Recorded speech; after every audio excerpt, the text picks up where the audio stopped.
अर्धनारीश्वराची कथा म्हणजे आदि शंकराचार्यांच्या सौंदर्य लहरीतला पहिलाच श्लोक काय म्हणतो? तो श्लोक स्पष्टपणे हे म्हणतो की जर शक्ती नसेल तर शिवाला निर्मितीचा सोडाच स्पंदन सुद्धा निर्माण करता येणार नाही. शक्तीशिवाय शिवाला अर्थ नाहीच आहे. हे माझा आध्यात्मिक बेस मला सांगतोय, हे माझं अध्यात्म मला सांगतोय. ते माझ्या कुटुंब व्यवस्थेत रिफ्लेक्ट व्हायला काहीच हरकत नाही.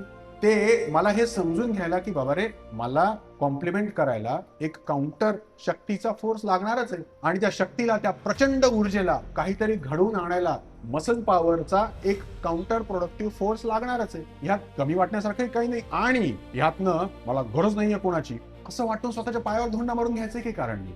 जर मी हे सायकोलॉजिकली समजून घेतलं की माझी इव्होल्युशनरी, परत एकदा आपण जाऊया त्या गुहेतल्या माणसाकडे, बाबा रे माझी ही गरज आहे, माझ्या मेंदूने हे ठरवून टाकलेलं आहे की मला एक कोणीतरी प्रोक्रिएशन साठी पार्टनर हवाय. जर तो नसेल तर माझ्या तारुण्यात 25, 30, 35 वर्षांचा असताना मला उमेदीच्या वर्षात वाटेल की किसी की जरूरत नाहीये, मीच माझ्या मर्जीचा मालक. ठीक आहे, आता वाटेल. 40-45 वर्षांचा होशील तर मग त्यावेळी तुझा your brain will tell you